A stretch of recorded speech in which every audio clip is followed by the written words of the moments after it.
No one has ever stumbled upon a grand achievement and experienced the true value of winning unless they first desired it, unless they first dreamt it. Dreaming big is that piece. Napoleon Hill said that desire is the starting point of all achievement.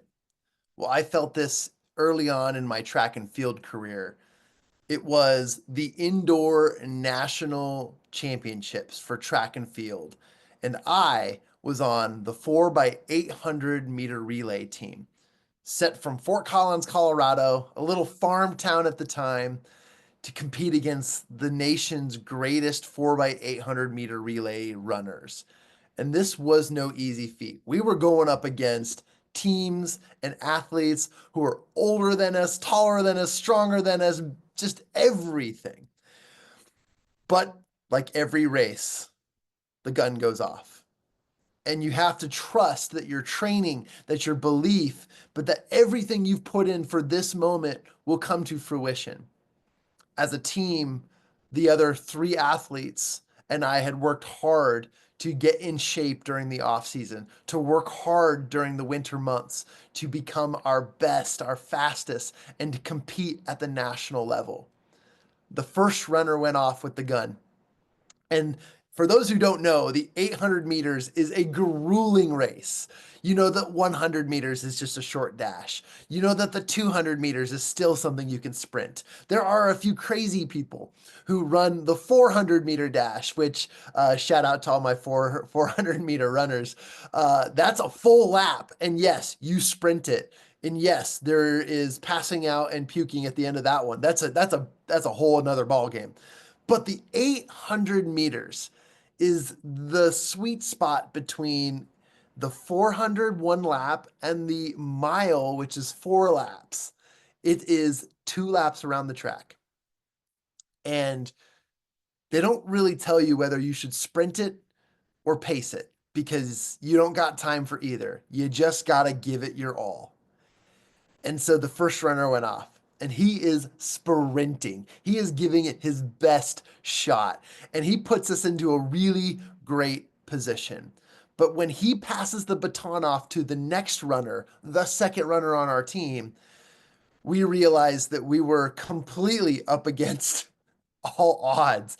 The other runners and the other teams had stacked one of their best runners as their second runner to create distance with the other teams. It's a mental strategy, it works.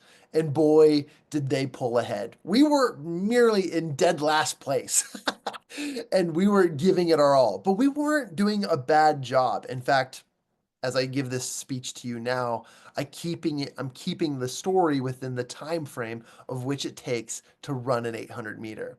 He runs around, he does his best, actually clocks in at one of his fastest times recorded, and passes the baton off to the third runner, whose job, our goal, was to make up a difference.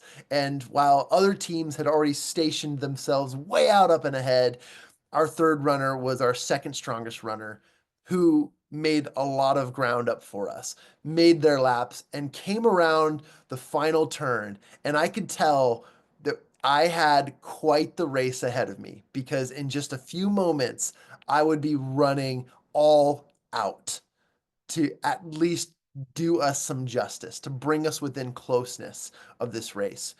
One runner goes by, two runner goes by, three runners go by.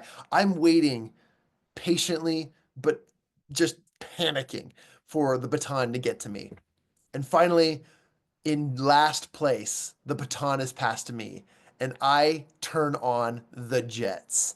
Now, I am one of the strongest runners on this team, but when you're the anchor, which means you're the fourth and final runner, it is your job to not only make up the ground lost, but it's to put yourself in finishing position. I made up a ton of ground, but passed nobody on my first lap. I just had to make up what was lost. And not even tracking my time, not even tracking my pace, I realized that I was going really fast. And the final lap came. And when you hit the final lap, they ring a bell. That means go all out, leave it all on the track. And my mind flashed to one thing and one thing only. It was, I came here to win. I came here to get on the podium. I arrived at this national championships to do something incredible, spectacular. And I was not going to get off this track until I did so. When my mind shifted to what I wanted, what I truly desired, everything else, including the pain that goes into running this crazy race, the frustration of where I was at, located place wise on the track, and also everything else around me kind of turned to fuzz because I focused on one thing. And when you zero in on that one thing, nothing stops you. So I sprinted. I turned on the jets. And there's something called a kick. And a kick is where you really turn it on and you forward motion into it. And I came around the first lap, and all of a sudden I passed three guys just instantly, just like I could not be stopped. Sonic the Hedgehog, just boom, vrooming through this. And one by one, I'm picking people away. And I saw my target, and my target was just feet, mere meters from the finish line. And I put on the jets. And in instances and moments later, I'm leaning across that finish line and I hear our names, and we had podiumed. We had gotten in second place, which means we had taken the silver medal. We were the second fastest relay team in the nation. And this was a reminder to me that desire is the starting point of all achievements. In fact, Think and Grow Rich teaches us that it has made more millionaires than any other book in recorded history. So, why don't we take its principles? Let me simplify it for you here, and let's make sure that today, you create the clearest desire that you need to win, to cross that finish line, and to become the champion that's within you. Step number one, and this is according to Napoleon Hill's keys to achieving it all. In fact, let's just double down on that. Napoleon Hill laid it out for us. Number one, write it down. Thoughts are things. That's what Bob Proctor used to say. The exact amount of money that you would like to achieve and you desire. Or if it's not a money goal, maybe it's something that you want to achieve or require, right? So write down the living result of what that goal is or that you aspire to acquire. It's got to be an acquisition. You've got to own it.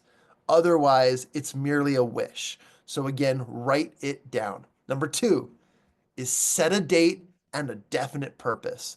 Napoleon Hill emphasized that you need to be definite in everything you do. Never, ever leave unfinished thoughts in the mind.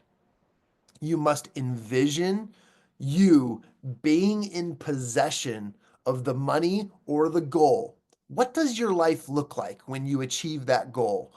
Write it down, speak it out loud. Rinse, repeat, rinse, repeat. It really is that simple. And number three, reverse engineer your plan. Pull up to the desired drive-through and place your order. I use this example all the time.